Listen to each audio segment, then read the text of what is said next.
Hello दोस्तों, स्वागत है आपका अपने यूट्यूब चैनल पर द जीके लर्निंग पॉइंट पर। तो दोस्तों, ये जो हमारा चैप्टर चल रहा था इकोलॉजी का, पारिस्थितिकी तंत्र मतलब इकोसिस्टम, तो उसके 2 वीडियो ऑलरेडी अपलोड हो चुके हैं। अगर आपने नहीं देखे हैं तो जाकर देखिए, प्लेलिस्ट में दोनों ही अपलोड हैं। बाकी जो आज हमें डिस्कस करना है, पारिस्थितिकी पिरामिड के बारे में हमें डिस्कस करना है, इकोलॉजी के पिरामिड। तो चलिए डिस्कस करते हैं कि इकोलॉजी पिरामिड होता क्या है। पहले इसका इंट्रो देखते हैं हम, फिर बात करेंगे आगे के पॉइंट पर। तो पहले तो जो इकोलॉजिकल पिरामिड जो है, पारिस्थितिकी पिरामिड, इसकी संकल्पना सर्वप्रथम 1921 में दी थी चार्ल्स एल्टन ने। किसने दी थी? चार्ल्स एल्टन थे। इम्पोर्टेंट पॉइंट है, याद रखिएगा या नोट कर लीजिएगा।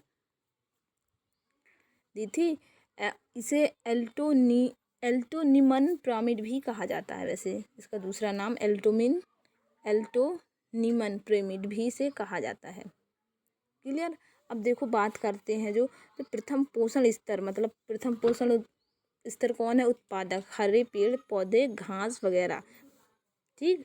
तो इसमें विभिन्न स्तर के मतलब डिफरेंट टाइप के कंज्यूमर होते हैं, जैसे प्राइमरी, सेकेंडरी, तृतीय, मतलब प्राथमिक, द्वितीय, तृतीय। तो इनकी जो संख्या होती है उसे जैव भार मतलब तथा जो संचित ऊर्जा में परस्पर एक प्रकार का संबंध होता है। तो इस संबंध को एक चित्र के द्वारा चित्र द्वारा दर्शाया जाता है। तो इसे ही पारिस्थितिकी तंत्र कहते हैं।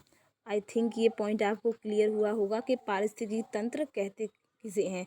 एक बार मैं फिर रिपीट कर देती हूँ। देखो, जो प्रथम पोषण होते हैं, प्रथम पोषण कौन है? हम डिस्कस कर चुके हैं ना। उत्पादक मतलब हरे पेड़ पौधे। क्लियर। और जो विभिन्न स्तर के मतलब डिफरेंट लेवल के उपभोक्ता हैं, कंज्यूमर हैं, प्राथमिक, द्वितीय, तृतीय। इनकी संख्या तथा जो जैव भार और जो संचित जो इन संख्याओं के बीच में जो ऊर्जा है जमा, उस पर एक परस्पर मतलब एक इंटर रिलेशन मतलब एक रिलेशन होता है। उस संबंध को एक चित्र के द्वारा दिखाया जाता है, तो उसे पारिस्थितिक पिरामिड कहा जाता है। क्लियर हुआ ये पॉइंट। अब बात करते हैं इसकी डेफिनेशन की। देखो, डेफिनेशन क्या है इसकी।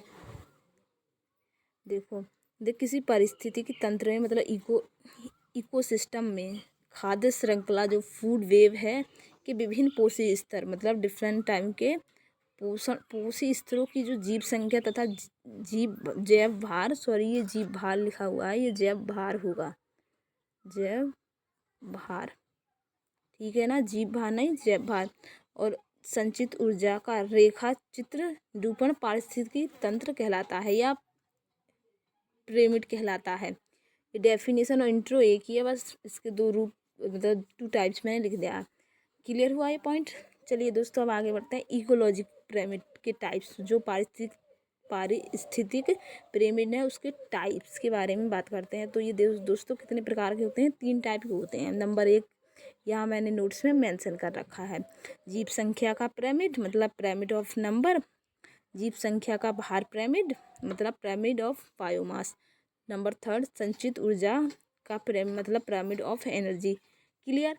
तो देखो, अब बात करेंगे मैं जो फर्स्ट मैंने मेंशन कर रखा है, संख्या पिरामिड की। क्लियर। दोस्तों, अगर आपको इन नोट्स के PDF नोट्स चाहिए तो मैं लिंक मेंशन कर दूंगी कमेंट जो डिस्क्रिप्शन बॉक्स पर। तो आप मेरे टेलीग्राम लिंक पर जुड़ जाइए और आपको ये नोट्स मिल जाएंगे, जिससे आप बेहतर तरीके से रिवीजन कर पाएंगे।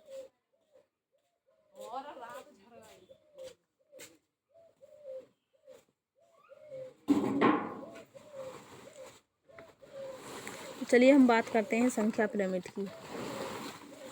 ऐसा पिरामिड जिसके द्वारा किसी परितंत्र में जो उत्पादक हैं, प्रोड्यूसर हैं, और विभिन्न श्रेणी के उपभोक्ता मतलब डिफरेंट कैटेगरी के कंज्यूमर की संख्या के बारे में बताया गया है। तो उस जीव संख्या को जीव संख्या पिरामिड कहा जाता है। क्लियर हुआ। एक बार मैं और रिपीट करती हूँ। देखो, ऐसा होता है।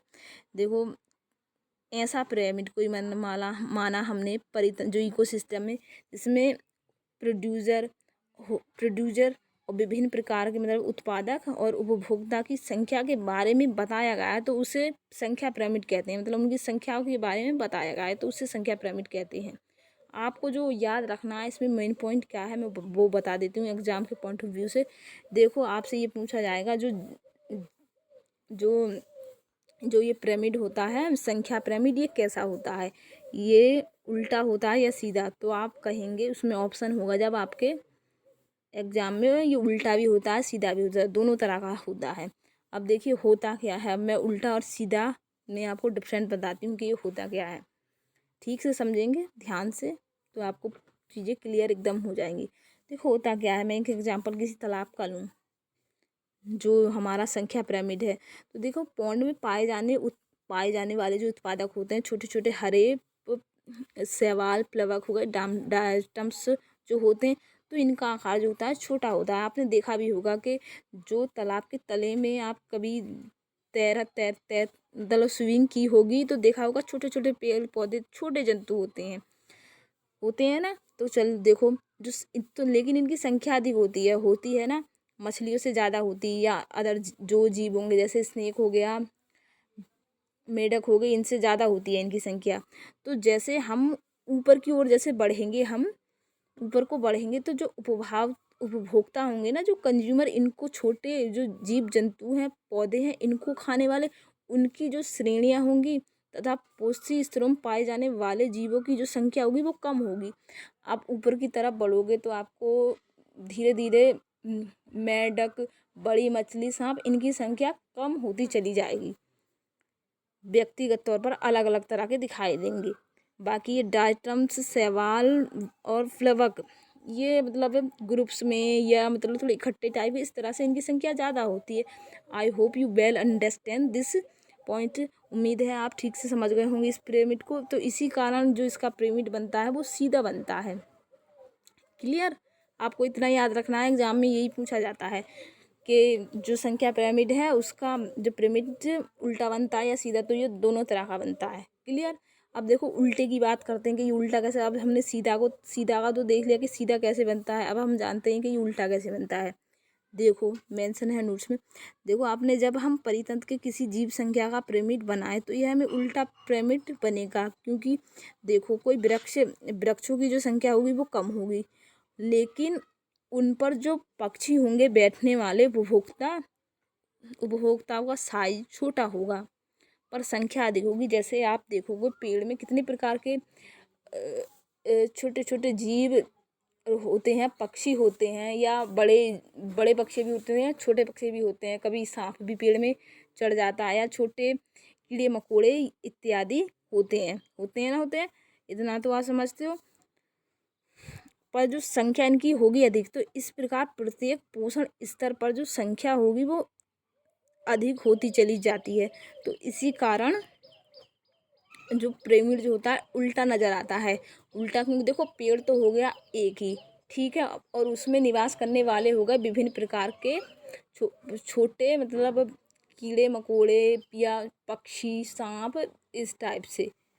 तो आई थिंक आपको क्लियर हुआ होगा ये पॉइंट। क्लियर? तो देखो अब बात करते हैं हम जीव भार की। इसे जैव भार भी बोलते हैं। पिरामिड ऑफ बायोमास की हम बात करते हैं, बायोमास की। क्लियर? जो कि दूसरा पॉइंट है। देखो जैव भार की हम बात करें तो देखो समझेंगे इसको अच्छी तरीक़ा से, ठीक है। देखो किसी परितंत्र में माना हमने किसी इकोसिस्टम में जो हमारे प्रोड्यूसर होते हैं उत्पाद को, ये मिस्टेक हुई है, उत्पाद को होगा,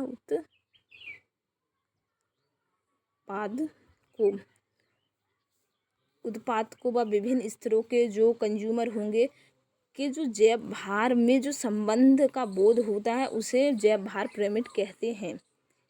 क्लियर? अब देखो क्वेश्चन पूछा क्या जाएगा आपको, मेन बात ये इम्पोर्टेंट है। तो देखो जो इस प्रकार का पिरामिड होगा ना, तो इसमें जैव भार अधिक होगा। जैसे जैसे शीर्ष की तरफ हम बढ़ते हैं तो जीवों की संख्या कम होने से जैव भार की समस्या क्रमश कम होता है, लेकिन जो इसका तालाब परितंत्र होगा ना जैव भार वाले पिरामिड का, तो इसका पिरामिड बनेगा उल्टा। याद रखेंगे, जो जैव भार वाला पिरामिड है इसका जो तालाब पिरामिड बनेगा वो उल्टा बनेगा। इतना आप याद रखना एग्जाम में, और यहीं से क्वेश्चन उठाया जाता है, क्योंकि इसके जो फर्स्ट प्रोड्यूसर जो की संख्या तो अधिक होगी तथा भार कम हो जाता है। क्लियर। लेकिन सर्वाहारी या बड़ी मछलियों का भार अधिक हो जाता है। ये पॉइंट कुछ पूछे नहीं जाते, जो मेन पॉइंट पूछा जाता है मैंने वो आपको बता दिया है। इसका जो पिरामिड बनेगा बायोमास का वो उल्टा बनेगा। क्लियर।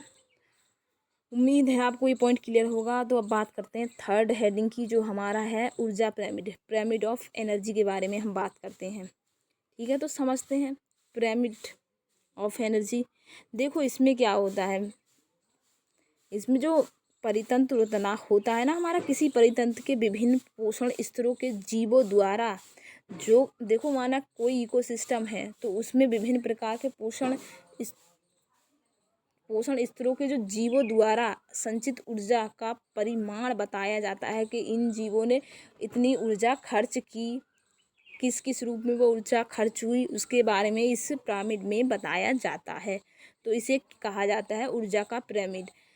उम्मीद है ये पॉइंट आपको क्लियर हुआ होगा। ठीक है, तो अब देखो कैसे बताया जाता है इसको। देखो कोई खाद्य श्रृंखला है, फूड वेब हमने ली माना, फूड वेब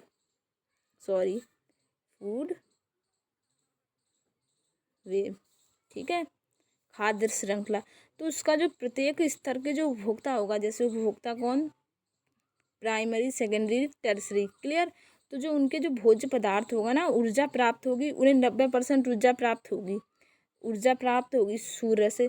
तो 90% भाग जो उनका निकल जाएगा वो श्वसन तथा अन्य जो उनकी जैविक क्रियाएं होती हैं दिन भर या रात भर, वो उनमें निकल जाएगी। तो जो ऊर्जा शेष बचेगी वो दोस्तों 10% ही बचेगी।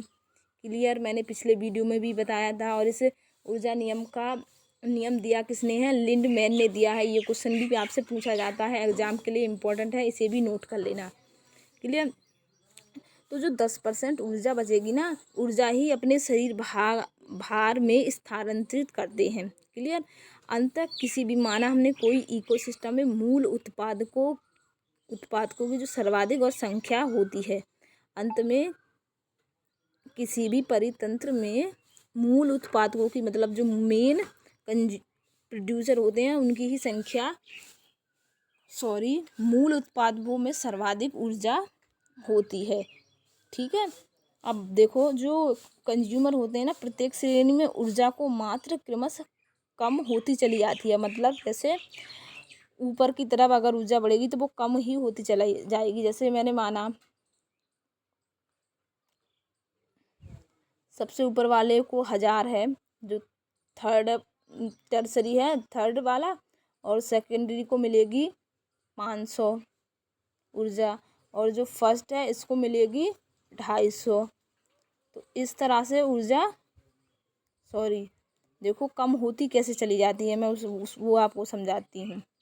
जैसे प्राइमरी सेकेंडरी टर्सरी होते हैं ना, तो हम टर्सरी की बात करें तो देखो जैसे इसमें 1000 ऊर्जा है, तो नंबर 2 को कितनी मिलेगी, 500, और जो फर्स्ट है प्राइमरी इसको मिलेगी 250। तो इस तरह से ये ऊर्जा का स्तर,